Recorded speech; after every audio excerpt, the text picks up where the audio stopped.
Senhor, nosso Deus e nosso Pai bendito, nós te agradecemos pelo dia de hoje, te agradecemos por estarmos aqui reunidos para estudar tua palavra. Nós te agradecemos pela liberdade que nós temos de fazer isso, te agradecemos porque temos livre acesso à tua palavra quando tantos irmãos no mundo não têm.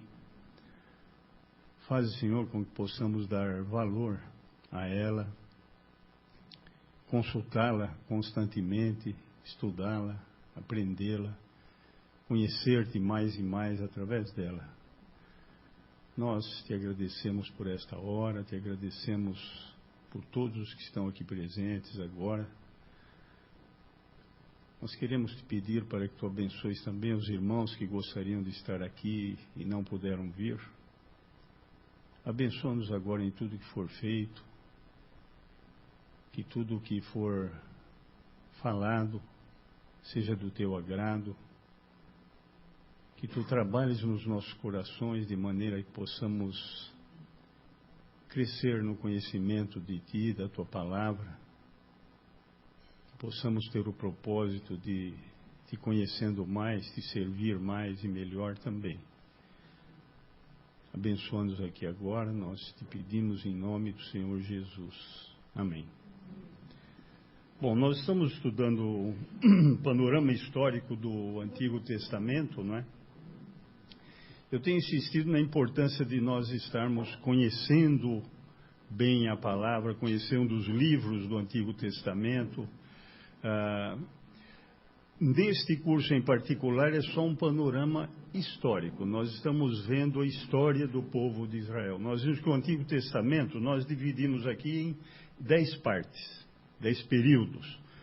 Um são as origens, onde tem a criação, a queda, o dilúvio e Babel, e os outros 9 falam da história do povo de Israel, em torno de um pouco mais de 1500 anos, né? Nós temos que ter bem em mente essas fases. O início do povo de Israel, o primeiro período seriam os patriarcas, depois a escravidão no Egito, depois o êxodo com Moisés, depois a conquista da terra, seria a quarta fase por Josué. Depois nós temos um período de juízes, um período bastante confuso, seria uma quinta fase. Depois nós temos o Reino Unido e o Reino Dividido, quando eram Israel e Judá juntos, e depois quando era Israel separado, como o Reino do Norte, e Judá como o Reino do Sul. Depois um 8º período é o cativeiro e um 9º período o retorno. Com isso nós chegamos até cerca de 400 anos antes de Jesus Cristo, e depois nós temos uma fase em que Deus não se comunicou mais através do seu povo, através dos profetas, né? É o silêncio profético. Nós temos que saber bem os livros do Antigo Testamento. Vamos ver se os irmãos repetem comigo os livros do Antigo Testamento. Começando no Pentateuco, não é?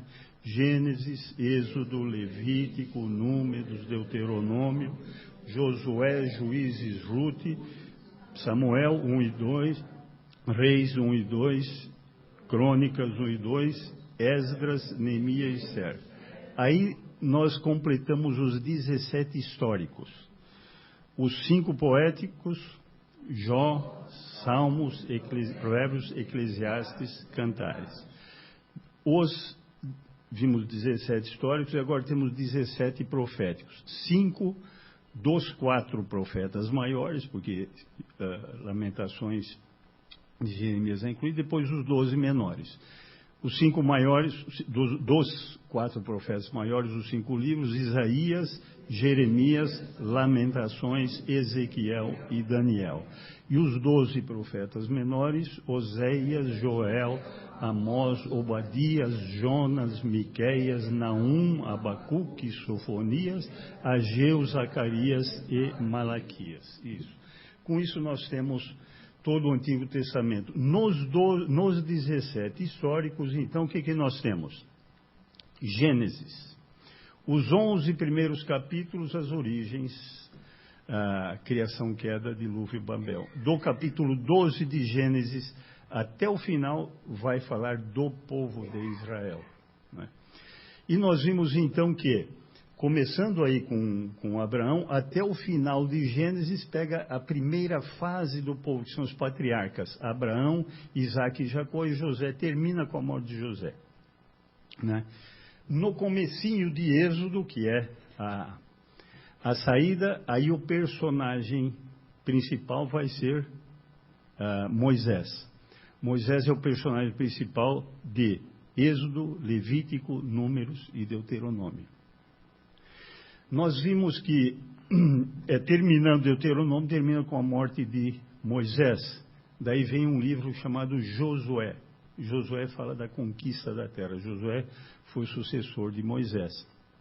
Então, nós pegamos lá em Gênesis, os patriarcas, já começa aquela ida para o cativeiro, que pega o comecinho de Êxodo, daí Moisés, que é a terceira fase de Êxodo, a quarta fase, ou quarto período, esse de Josué, entrando e conquistando a terra. Depois de Josué vem o livro de Juízes, esse período de anarquia, quer dizer, anarquia sem chefia, não tinha ninguém chefiando o povo.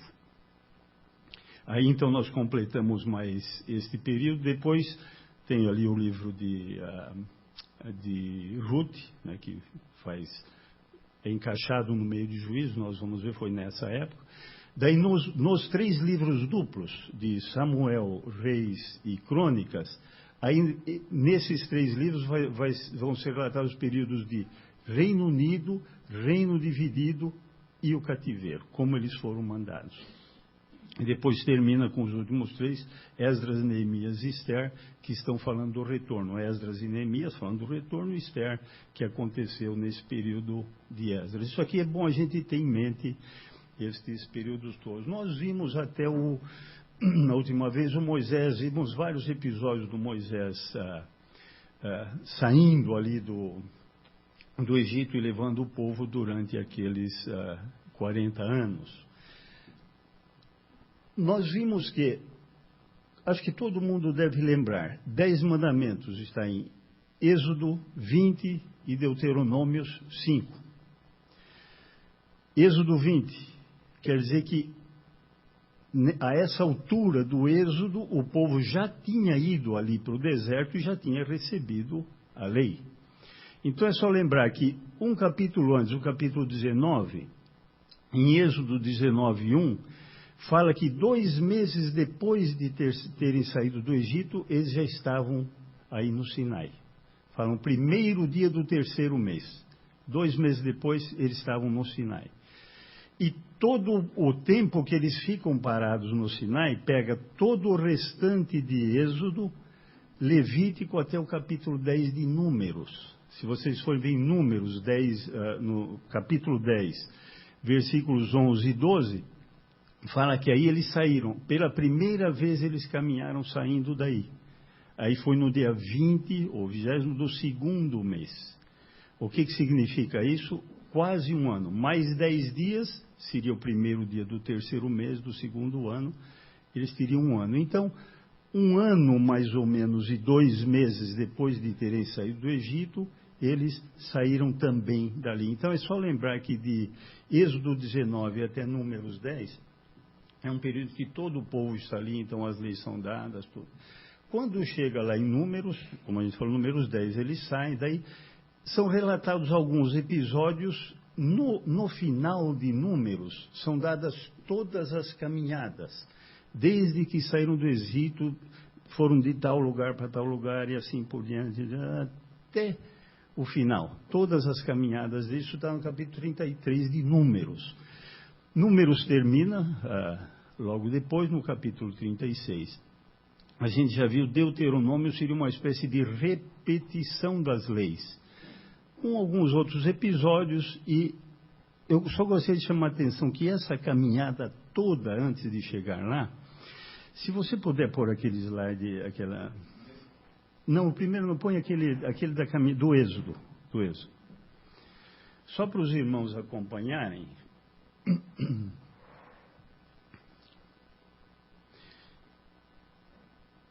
Vamos dar uma olhadinha. A gente não vai passar em detalhes aqui, mas a gente vê claramente a saída do Egito. 2 meses depois, estavam bem aqui no sul da península do Sinai, tem aqui o Monte Sinai, o Horebe também. Daí eles saíram, foram lá para cima, quase na divisa da terra, ali em Cádiz Barneia. Ali de Cádiz Barneia foram mandados os 12 espias. Os irmãos lembram, foram os espias, só 2, o Josué e o Caleb, é que falam, não, nós vamos em frente porque se Deus está conosco, nós vamos destruir a turma. Os outros 10 não, colocaram medo no povo, o povo quis inclusive apedrejar o Josué, o Caleb, Moisés, Arão, queriam acabar com eles. Aquilo foi ali em Cádiz Barneia, eles foram ver a terra e o povo resolveu não entrar. Aí é que tem aquele episódio que eu citei, no seu coração eles voltaram para o Egito. Ficaram ali. E Deus falou, agora vocês vão ficar, ao todo vão ficar 40 anos. Todos os que tinham mais de 20 anos nessa época, iriam morrer no deserto. Os que tinham menos de 20 anos, que ainda não eram considerados responsáveis pelas decisões, não podiam ir à guerra, só os que tinham acima de 20 anos, esses iriam entrar na terra e os outros todos iriam morrer. Mas eu só queria chamar a atenção para um aspecto.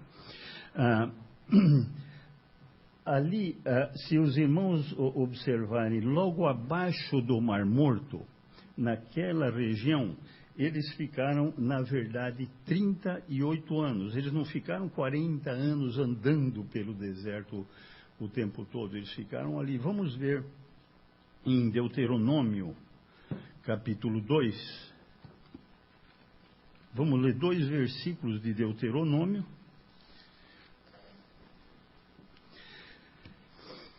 Ali, logo abaixo do Mar Morto, se os irmãos observarem a leste, tem um rio pequeno ali chamado rio Zerede, ali logo onde está acima daquela área que está em escuro. Eu vou ler agora Deuteronômio capítulo 2, versículos 13 e 14. Fala o seguinte, no 13 fala, levantai-vos agora e passai o ribeiro de Zerede. Assim passamos o ribeiro de Zerede. O tempo que caminhamos desde Cádiz Barneia é onde os espias, logo ali ao sul de Israel, depois, né, que na época não era ali de Canaã, os espias foram ver.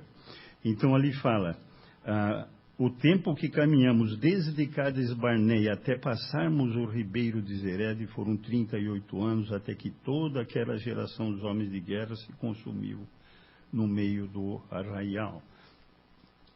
Depois disso, no capítulo 34 de Deuteronômio, a gente já viu, Deuteronômio são as grande parte de repetição das leis. No capítulo 34, nós vemos que a morte de Moisés. Moisés morreu, ninguém sabe onde ele está, não é? Fala no 34:6, fala que Deus mesmo o sepultou num vale na terra de Moabe, não é? De fronte de Bet-peor, e ninguém sabe até hoje o lugar da sua sepultura, não é? É interessante que aí no final, os irmãos lembram, Deus levou Moisés no cume de um monte chamado Nebo, tinha a ponta mais alta, que é esse nome de Pisga, e Moisés pôde observar a terra, mas não pôde atravessar o Jordão. Isso é lá no norte, na frente de Jericó. Ele só viu a terra prometida, por quê? Porque ele não havia glorificado a Deus nas chamadas águas de Meribá. Lá atrás ele tinha feito uma coisa, depois ele orou, Senhor, eu quero entrar. Deus falou, não, você vai olhar, mas não vai entrar. Aí então Josué assumiu. É interessante que Josué assumiu esse período de conquista. O livro de Josué a gente pode dividir em 3 partes. Os primeiros 12 capítulos, na verdade, é que narram a conquista. Os primeiros 12 capítulos. Depois, do 13 ao 21, na verdade, está falando a respeito das divisões entre as tribos, que eles haviam conquistado, e as divisões entre as tribos. Depois, no final, mais 3 ou 4 capítulos, que são as palavras finais de Josué. Aquele outro slide da conquista, a gente poderia... Nós não vamos mostrar detalhes aqui da conquista, mas, na verdade, a conquista da terra ocorreu em 3 campanhas militares, uma no centro, uma no sul e outra no norte. É a conquista, aquele mapinha. A gente pode até olhar depois esse mapa. Foram três conquistas, né? No centro, no sul e no norte. Isso aí aconteceu em várias campanhas militares.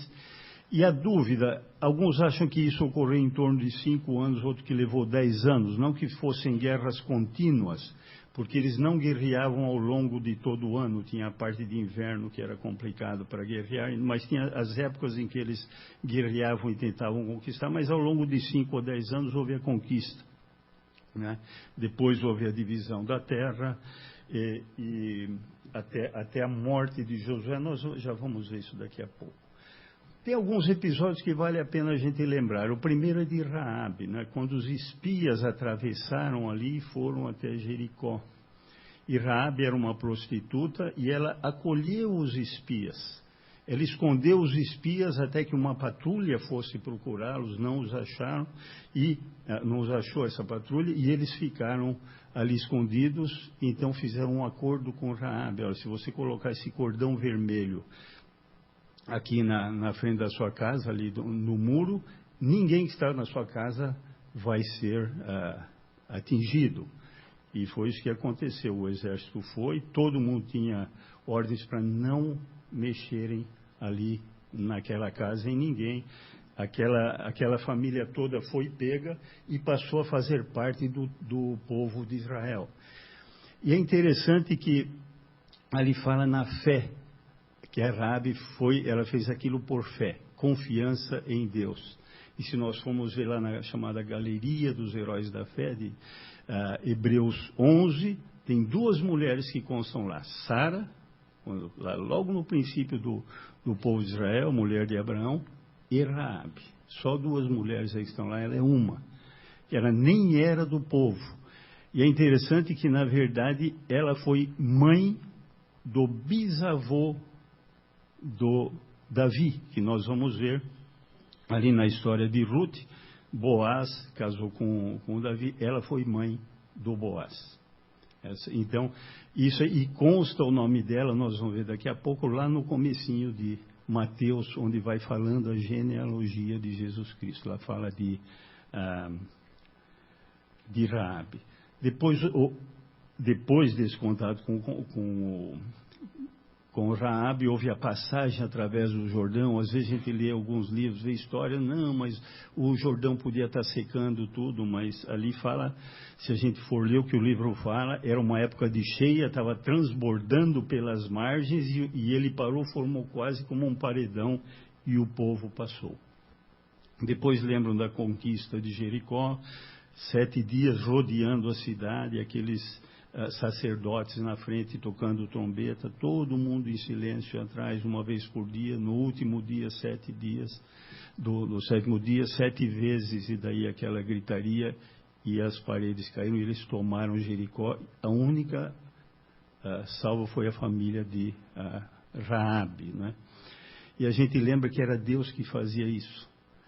O que aconteceu? Logo depois, eles foram tomar uma cidadezinha pequena chamada Ai.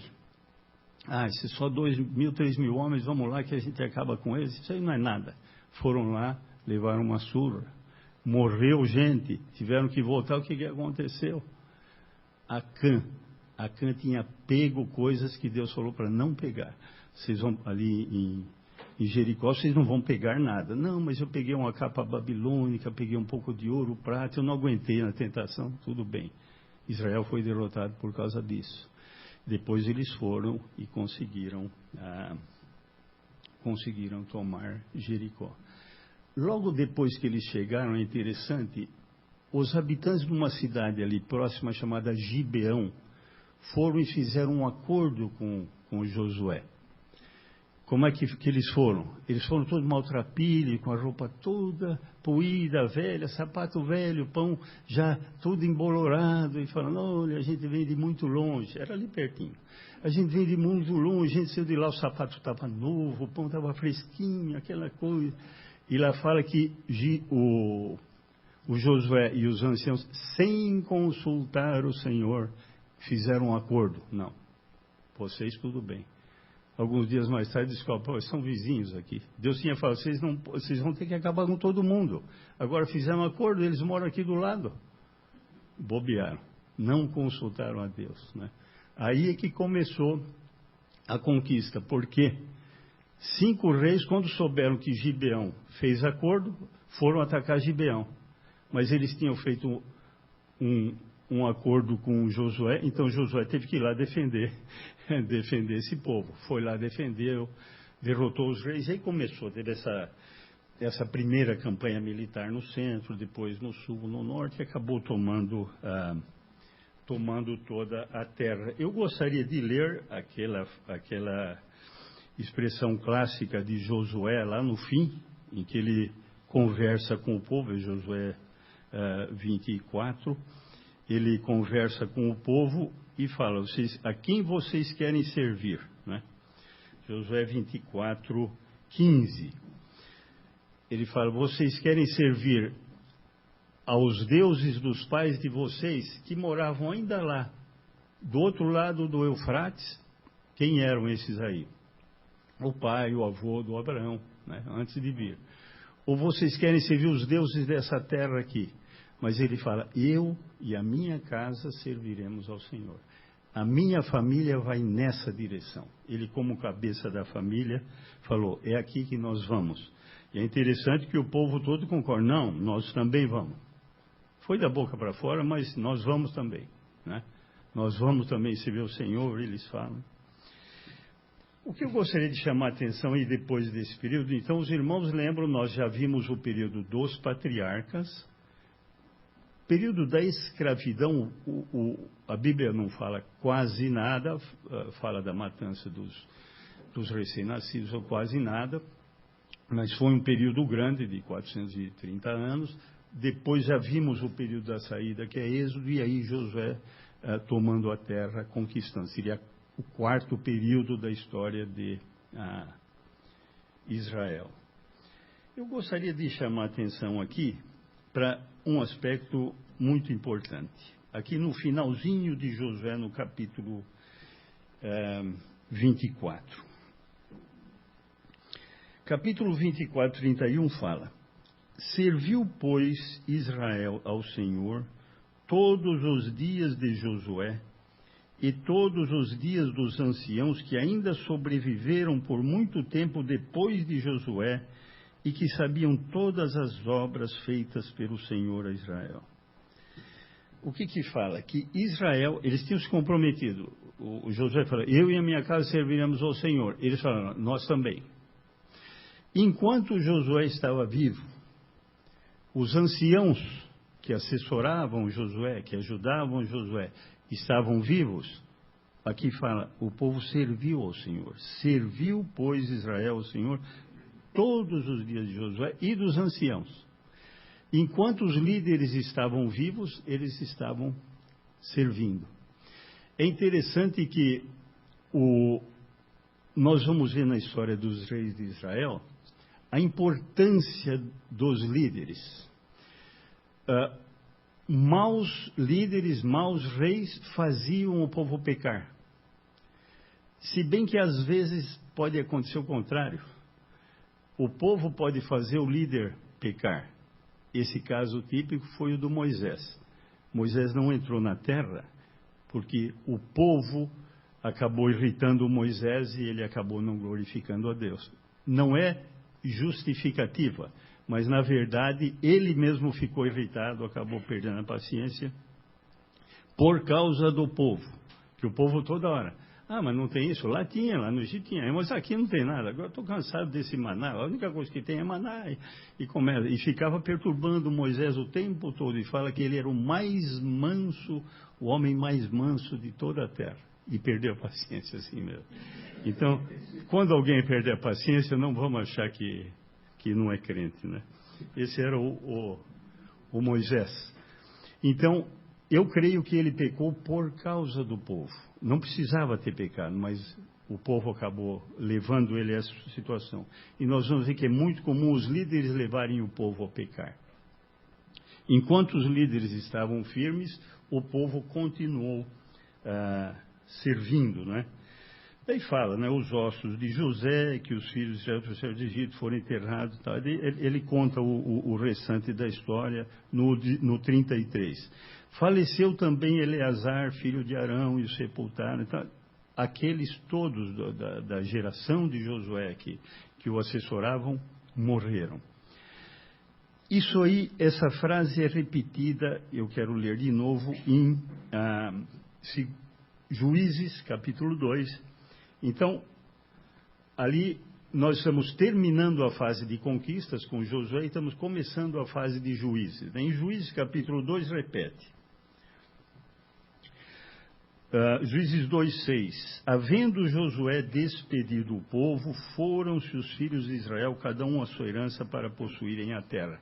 Já havia sido feita a divisão lá atrás, a gente vê do capítulo 13 até o 21, já foi feita a divisão, etc.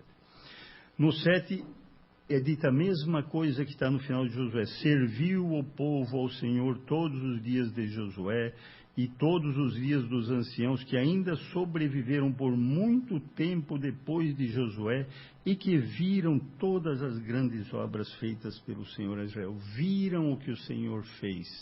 Eles conheciam a Deus.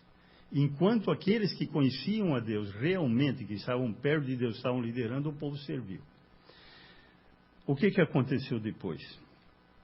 Daí vai indo, faleceu Josué no versículo 10. Foi também congregada a seus pais toda aquela geração. Congregada a seus pais quer dizer, morreu. Foram se juntar aos seus pais, que obviamente estavam mortos. Foi também congregada a seus pais, toda aquela geração morreu. E outra geração após ele se levantou que não conhecia o Senhor, nem tampouco as obras que fizera Israel. Eles não conheciam a Deus. Essa é a geração trágica que começa o período de Juízes. Eu creio que aquela geração que conhecia Deus e conhecia as obras, falhou. Porque a geração seguinte deveria estar conhecendo tudo o que Deus fez. Eles tinham que estar transmitindo. Não estou criticando, mas na minha opinião falhou. E tudo que foi escrito naquela época é para o nosso ensino. Não adianta nada nós termos uma geração muito séria que a geração que vem depois não leva Deus a sério. Se a próxima geração não leva, nós falhamos. Não estou dizendo que... Claro, é sempre bom fazer ressalva. Filho de crente não é crentinho, tem aquela coisa toda. Não é isso que eu estou falando, mas tem que ser educado nos caminhos do Senhor. Eu creio, só crença pessoal, é possível que seja errado, é bem provável, quando o indivíduo nasce num lar onde os pais realmente conhecem a Deus e levam a sério, eu creio que esse é um predestinado. Só crença pessoal, a Bíblia não promete, não fala nada e não vou dizer que Deus está falando isso aqui. Agora, nós temos que fazer o seguinte, eles tinham que conhecer as obras do Senhor. O que fala? Essa geração não sabia o que Deus fez. Como não sabia o que Deus fez? Os filhos podem até não se converter, mas tem que saber aquilo que Deus fez. No povo, inclusive nos pais, né? Eu creio que isso é muito importante. Aqui acaba então falando o seguinte, outra geração após ele se levantou que não conheceu o Senhor, nem tampouco as obras que fizera Israel. Isso é responsabilidade dos pais passarem. Eles tinham que saber as obras que Deus tinha feito para o povo deles. Então, fizeram os filhos de Israel o que era mal perante o Senhor, pois serviram aos Baalins, serviram aos ídolos daquela terra. No 14 fala, pelo que a ira do Senhor se acendeu contra Israel e os deu na mão dos espoliadores, gente que foi e, na verdade, se aproveitou, roubou, pilhou o povo, né? Que os pilharam e os entregou na mão dos seus inimigos em redor e não mais puderam resistir a eles. Eles se afastaram de Deus, Deus deixou que os inimigos tomassem conta. No 16, suscitou o Senhor juízes que os livraram da mão dos que os pilharam. Então, o que Deus fez? Eles se afastaram de Deus, Deus deixou que os inimigos fossem e os perturbassem, né? Mas Deus levantava juízes. O que é o juiz? É um líder que liderava o povo, pelo menos por um tempo. Então, esses juízes livrava, vencia o inimigo e o povo era libertado. Havia um alívio dessa opressão dos inimigos. O livro todo de Juízes, a gente poderia dizer que ele pode ser resumido em duas coisas. Vamos mostrar o que acontecia e por que acontecia. Já vimos o porquê acontecia e o que acontecia. Ao longo do livro, a tônica é essa, que está aqui no capítulo 2 ainda, nos versículos 18 e 19.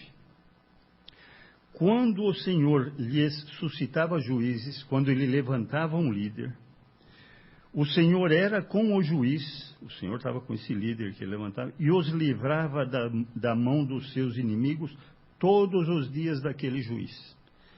Então, o inimigo vinha, Deus levantava um juiz, um líder, juiz porque ele julgava o povo, ele decidia as coisas. Todos os dias daquele juiz, o povo ficava livre. Era isso que acontecia. Vamos ver agora no versículo 19. Sucedia, porém, que falecendo o juiz, reincidiam e se tornavam piores do que seus pais, seguindo após outros deuses e assim por diante.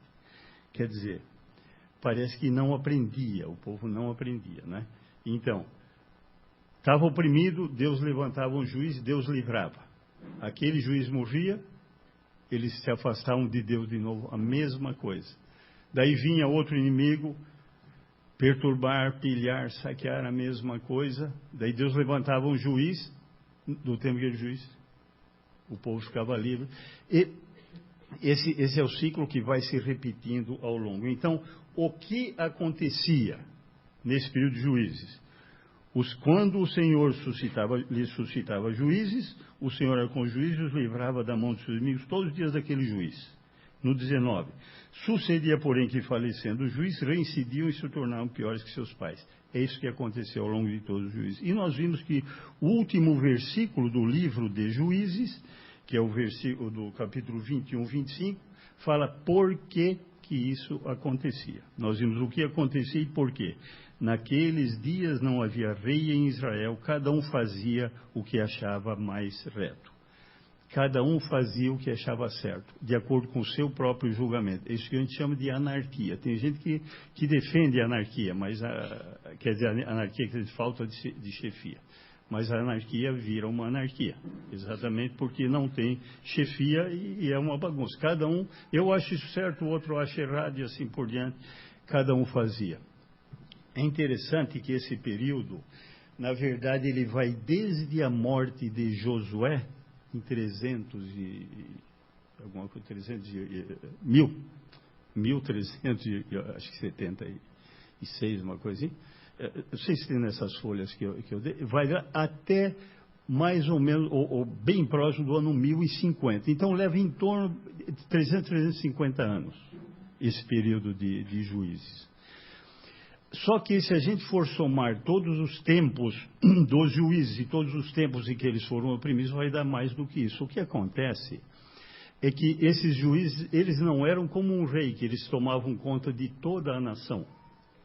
Não era isso. O que eles faziam é o seguinte, eram livramentos regionais. Um exemplo típico que vocês vão poder ver pelas folhas que eu vou passar para vocês, o Gideão e Jefté, que são dois bem conhecidos, Gideão e Jefté. Gideão livrou Israel na parte norte, quando os midianitas estavam perturbando Israel. Já Jefté foi do lado leste do Jordão, onde seria a Jordânia, depois a Cisjordânia, a Transjordânia, né? Depois do Jordão, onde é a Jordânia hoje, que ele estava lutando contra os moabitas. Então, ao mesmo tempo, Jefté e Gideão eram juízes ao mesmo tempo. Então, por isso que, se eu for somar todos os tempos, vai dar mais do que esse tempo que estou falando. Eu não vou entrar aqui na história de cada um, mas os irmãos lembram bem Jefté, lembram bem o Gideão. Gideão estava com um exército de 32 mil, Deus foi falando, é muito. Aí foi uma porção embora, depois foi mais 10 mil embora, no fim ficou com 300. Falou, não, agora com isso aí você vai derrotar. E era um exército enorme, para mostrar que era Deus que estava fazendo aquilo. Então todo mundo conhece a história do Gideão, do Jefté. Do Jefté é interessante porque ele fez um voto impensado, um voto precipitado. E até hoje os teólogos discutem qual era o voto dele, né? Porque ele falou, olha, se eu vencer os inimigos, o primeiro que sair da minha casa eu vou oferecer em holocausto. O pessoal fica discutindo, era holocausto mesmo ou não era holocausto? Porque a palavra só fala num sacrifício que se eleva, não é? Em geral, era tomado como holocausto por causa da fumaça. Então, alguns falam, não era bem, era só dedicação ao Senhor. Alguns acham que não, ele estava pensando que fosse um animal. Duvido que ele pensasse que fosse um animal, porque ele falou, sair de dentro da minha casa, a não ser que ele criasse os bois dentro da casa dele. Então, provavelmente estava pensando numa pessoa. E a primeira foi a filha única dele, saiu. E fala, e depois ele cumpriu o voto. Eu, em particular, creio que houve sacrifício. A gente fica, mas como sacrifício humano? Isso, claro, se a gente for ver, Deus proíbe e volta a proibir e fica insistindo nisso, por quê?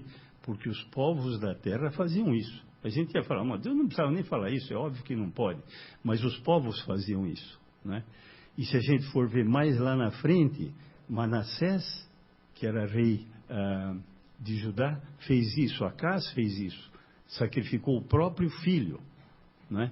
Então, isso foi feito depois. Eu não ficaria nada admirado se o Jefté tenha sacrificado a filha. Mas todos insistem que é um voto precipitado. Toma cuidado com aquilo que você se compromete a fazer. Você se compromete, você fica preso por aquilo.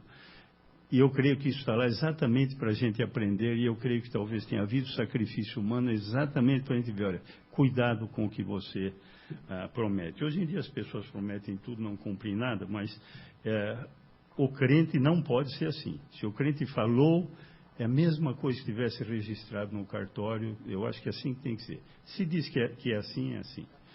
Porque para Deus o que interessa é isso. Aquele acordo do Josué com os gibeonitas, o pessoal de Gibeão, eles tiveram que cumprir. Não adiantava chegar para Deus, olha, Deus, eles me enganaram. Pô, mas não, vocês fizeram sem me consultar, agora vocês cumprem. Eles estão invadindo, vocês vão lá proteger, mas eles enganaram vocês, vão lá e tem que proteger. Eles sabiam que era assim. Eles nem conversaram com Deus, mas sabiam que era assim. A mesma coisa de Jefté. Se comprometeu, tem que fazer. A gente conhece a história do Sansão, não vou ficar voltando à história do Sansão. A única observação é a seguinte, a gente, quando passa no cinema, filme de Sansão, aparece o Schwarzenegger, esse cara daquele tamanho. Eu creio que o Sansão era como qualquer um de nós, talvez menor que eu, não tem problema, porque a força não estava no músculo.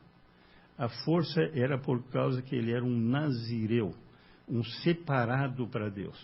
Não pode cortar cabelo, não pode tomar vinho, então tinha uma série de coisas, e não é o fato de fazer ou não fazer isso, é o compromisso com Deus. Isso aí, esses eram sinais do compromisso. Não adianta agora aqui deixar crescer o cabelo e não tomar vinho, que vai ficar igual o Sansão. Não é isso? Não, eram sinais do compromisso dele com Deus, e que Deus já tinha conversado lá atrás. Então, só para estar lembrando desses fatos, eu gostaria de chamar a atenção, bem rapidamente, para uma coisa muito simples. Se fala também de Débora e Baraque. É interessante que Débora era uma juíza, né? A única juíza que é colocada ali, e tinha que guerrear, ela chamou o Baraque, e o Baraque falou, não, mas eu só vou se você for junto. Então, aquele negócio, daí, o Baraque parece um indivíduo fraco ali pela história, mas é interessante que lá na Galeria dos Heróis da Fé, em Hebreus 11, aparece o Baraque e não aparece a Débora. A Débora lá não aparece, só aparece o Baraque. Eu gostaria de fazer só uma observação simples, que tem um pessoal que defende o que... Vou passar bem rapidamente, mas é importante a gente estar firme quando vai ouvir alguns argumentos. Falando do complementarismo e igualitarismo, o que é isso? Deus criou homem e mulher. O igualitarismo diz, não existe diferença nenhuma, os dois, de função, os dois podem fazer o que quiser. Todo mundo pode, a mulher pode ir pregar, pode ser pastora, pode ser bispa, apóstola, pode ser o que for. O que o homem é, ela também pode. E existe o complementarismo, que a linha reformada defende, complementarismo que parece óbvio na Bíblia. Todos são iguais perante Deus, todos têm o mesmo valor perante Deus, não existe a menor diferença, mas Deus deu funções diferentes. Assim como dá funções para nós aqui dentro, nós temos funções diferentes, na atividade mundana nós temos funções diferentes, isso existe no lar, existe na igreja. Isso. É interessante, tem até um livro que fala, olha, quase sempre eles defendem, quem defende o igualitarismo cita Débora. Débora foi juíza. Está vendo? Pô, mas no Novo Testamento está falando, não, mas eu não permito que a mulher exerça autoridade de homem, ou autoridade sobre o homem. Mas a Débora foi juíza. Né? O que acontece é o seguinte, existem, se os irmãos forem ver, logo no comecinho de Isaías, é interessante que esse versículo de Isaías tem uma frase interessante. O subtítulo meu para Isaías capítulo 3, aqui da Bíblia, da minha tradução, todo mundo sabe que eu estou usando a Bíblia, né? Da minha tradução, julgamento de Judá e de Jerusalém, fala no versículo 4, capítulo 3, versículo 4. Dar-lhes-ei meninos por príncipes e crianças governarão sobre eles. É interessante que existem, na verdade, várias crianças que foram reis de Israel. Em alguns casos, a coisa fica... Por exemplo, o Joás. O Joás, ele começou com 7 anos, mas a Bíblia fala claramente, o sacerdote Joiada é que estava orientando. Então, embora ele tenha começado com 7 anos, não era ele que na verdade estava governando. Ele tinha um tutor que era o sacerdote Joiada. Até nós vamos ver depois a história de Joás, eu acho extremamente infeliz essa história triste, né? Mas ele foi com 7 anos. Outros falam, por exemplo, o Manassés, que eu citei, nós vamos falar daqui a pouco do Manassés. Manassés foi neto não, foi mais adiante, porque foi tetraneto do Joás, né? O Manassés que começou com 12 anos. Tem autores que falam, não, é que ele... aí fala 12 anos porque ele estava em corregência junto com o pai. Agora, será que o pai vai botar um filho de 12 anos para corrigir junto com ele? É até possível, né? Mas tem alguns casos, aqui quando fala no caso de Josias, que nós vamos ver, é interessante, Josias é extremamente importante, diz que ele começou com 8 anos. E não dava para ser corregência com o pai, que o pai ficou só 2 anos e foi assassinado. E ali fala, ele começou com 8 anos, né? A gente vai ver... No caso, Uzias, por exemplo, começou com 16, esse sim era neto do Joás. O Joaquim começou com 18 anos, Nabucodonosor com 18 anos, pois lá. O que eu estou querendo dizer com isso? Vamos tomar cuidado quando se usa um argumento. A Débora foi juíza, então a mulher pode ser pastora? Então eu posso pegar um menino também e ser pastor? Tudo bem. Eu tenho que ser coerente. Deus permitiu algumas coisas, isso não justifica eu quebrar alguma orientação explícita do Novo Testamento. Então, só para tomar cuidado com esse tipo de argumentação. Vamos abrir ali tem outras histórias que eu não vou entrar em detalhe. Tem a história do Mica, é muito interessante a história do Mica. Ele arrumou um dinheiro, fez uns ídolos, uma estola sacerdotal, conseguiu um indivíduo da tribo de Levi para ser sacerdote. Poxa, na minha casa eu tenho um templo com os ídolos, uma casa de deuses, como ele chamava, e tem um sacerdote levita com uma capa. Pô, eu sou importante. Daí veio a tribo de Dan, pegou o sacerdote lá, a gente paga mais, e levou, e o indivíduo foi. É uma história bem infeliz também. E a última, que eu acho terrível, é a história do levita e da concubina do levita, né? Que no fim acabou sendo abusada, foi morta, o levita cortou em várias partes e espalhou para todo Israel. O que aconteceu? Todo mundo ficou indignado. Quem tinha feito isso era uma cidade ali de Benjamim, né? O que aconteceu? Foram falar, olha, o pessoal que fez isso tem que pagar. Não, de jeito nenhum, nós não vamos fazer nada, não vamos entregar quem fez isso. Então as duas tribos foram e quase que exterminaram a tribo de Benjamim, né? Praticamente exterminaram. Sobraram 600 homens, aí ficaram procurando mulher, porque falaram, não pode acabar a tribo. É interessante, porque eles tinham se comprometido, ó, ninguém vai dar sua filha para alguém de lá. Pô, só tem homem e ninguém dá filha por mulher lá, como é que fica? Fica difícil, né? Daí descobriram que tinha uma cidade que não tinha participado do massacre, que era o pessoal de Jabes de Gileade, e não tinha participado do massacre.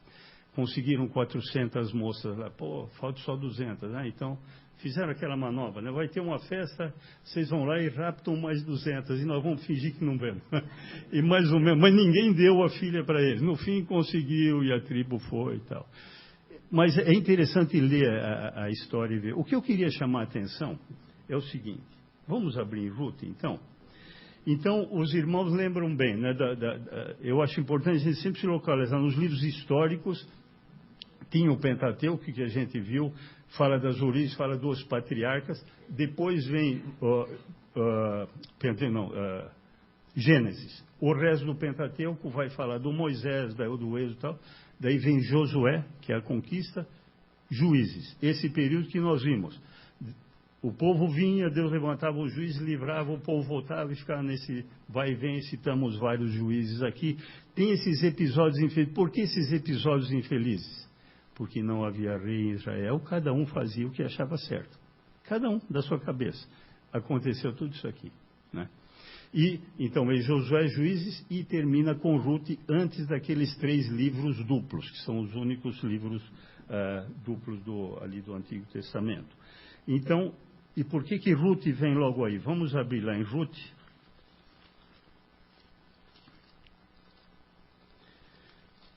Primeiro versículo de Ruth. Nos dias em que julgavam os juízes, houve fome na terra, e um homem de Belém de Judá saiu a habitar na terra de Moabe com sua mulher e seus 2 filhos, e assim por diante. Então aqui fala claramente, nos dias em que julgavam os juízes, era nesse período de juízes, por isso que Ruth vem logo depois. Tem aí toda a história de Ruth, mas vamos ler lá mais no fim. Lá no fim de Ruth, no capítulo 4, Boaz casou com Ruth. Boaz. E no versículo 17, 4:17, ali fala o 16, Noemi, né? Noemi, na verdade, era a sogra de Ruth, tomou o menino e o pôs no regaço e entrou a cuidar dele. As vizinhas lhe deram um nome, dizendo: a Noemi nasceu um filho, eles chamaram Obed. Este é o pai de Jessé, pai de Davi. Então, esse Obed era avô de Davi. Quem era o pai do Obed? Boaz e Ruth. Então, Boaz era o bisavô, quem casou com Ruth era o bisavô de Davi. Boaz era filho do Salmão com Raabe, lá de trás, de Jericó. Vamos só dar uma lidinha ali em Mateus capítulo 1, ali que fala da genealogia, só para a gente ver isso aqui. Mateus capítulo 1 está falando da genealogia de Jesus, né?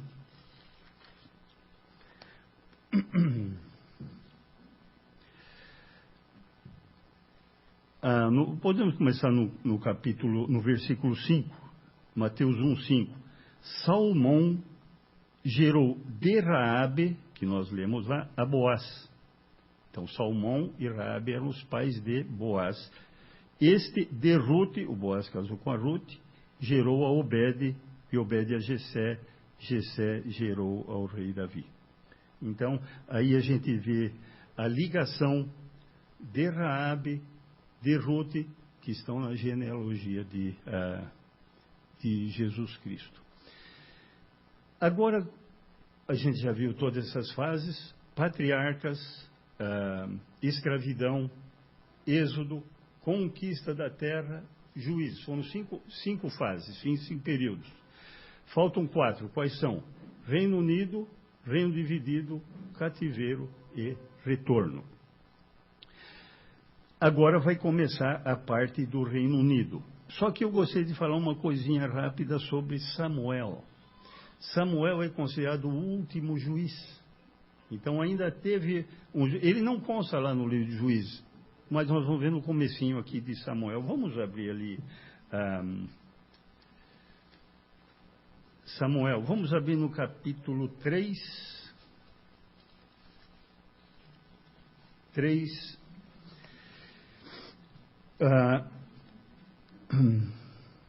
Eu vou ler do 19 ao 21. Samuel 3, 19 a 21. Crescia Samuel e o Senhor era com ele, e nenhuma de todas as suas palavras deixou cair em terra. Tudo o que o Samuel falava acontecia porque era Deus falando. Todo o Israel, desde Dan até Berseba, conheceu que Samuel estava confirmado como profeta do Senhor. Continuou o Senhor a aparecer em Siló, enquanto, por sua palavra, o Senhor se manifestava ali a Samuel. Então, na verdade, ele era um profeta. Aqui nós somos, porque ele era profeta e juiz. Só chamar a atenção para esse desde Dan até Berseba. Berseba é bem no sul de Israel e Dan é bem no norte. Várias vezes nós vamos ver na Bíblia, desde Dan até Berseba, quer dizer, todo o mundo, todo Israel, desde o norte até o sul, né? Agora vamos dar uma olhadinha no capítulo 7.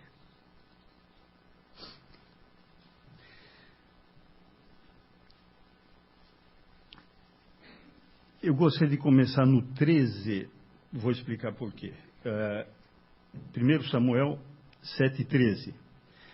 Fala ali dos filisteus e fala no 13. Assim, os filisteus foram abatidos e nunca mais vieram ao território de Israel, porquanto foi a mão do Senhor contra eles todos os dias de Samuel.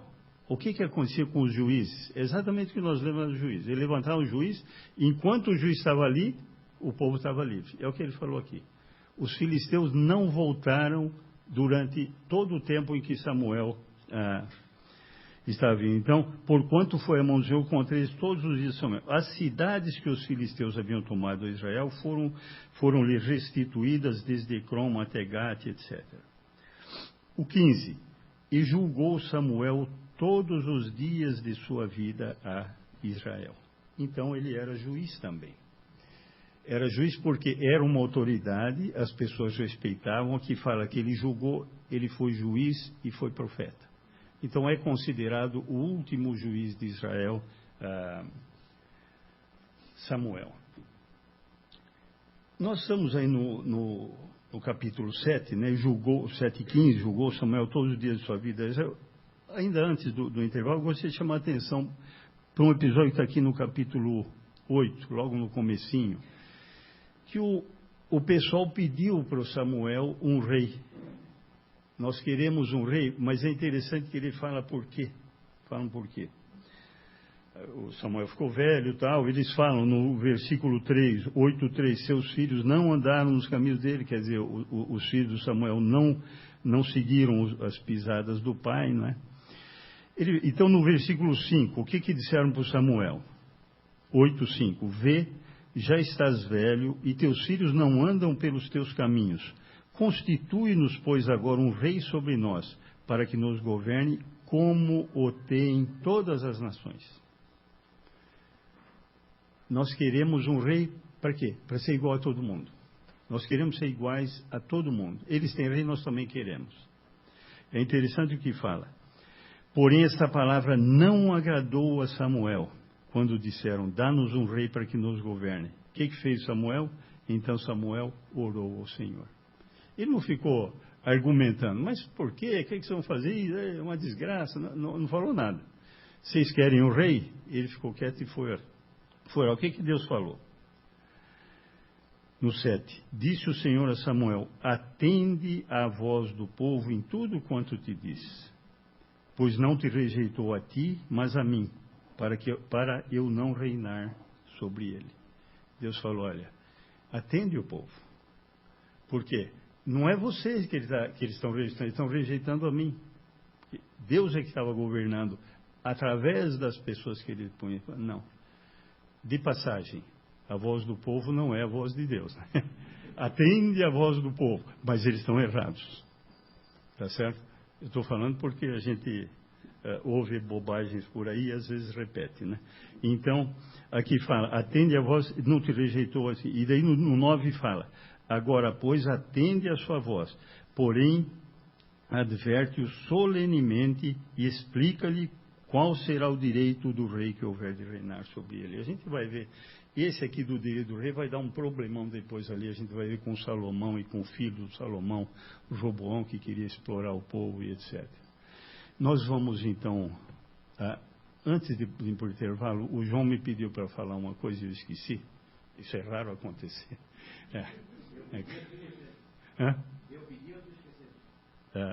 Os dois, né? Não, eu esqueço muito, mas ainda bem que eu lembrei essa. O material das outras duas aulas, o João, o Orian também está dizendo, já está no site, né? E a gente vai colocar o resto. Aquelas folhas que eu tenho dado para vocês, eu sei que vocês não sabem em que ordem colocar. E eu também não. Vocês coloquem na ordem que acharem melhor. Por quê? Tem uma porção de informações, a não ser aquelas que vocês têm lá, numeradas de 1 a 6, que vem para o final e eu vou querer explicar alguma coisa. Essas eu numerei de 1 a 6, que fala para quem quer se aprofundar mais. Os outros vão colocando, vocês já sabem os períodos da história de Israel, então já sabem o que vem antes e o que vem depois. E, na verdade, façam uma pasta colocando da maneira que acham mais fácil para vocês. Eu recomendaria depois, quando forem numa próxima vez ler o Antigo Testamento, tentem acompanhar, para vocês estarem se localizando com essas fases e por que o povo passou por essas fases, e daí vocês vão podendo tirar as lições com base nisso. Nós vamos então para o intervalo agora, né?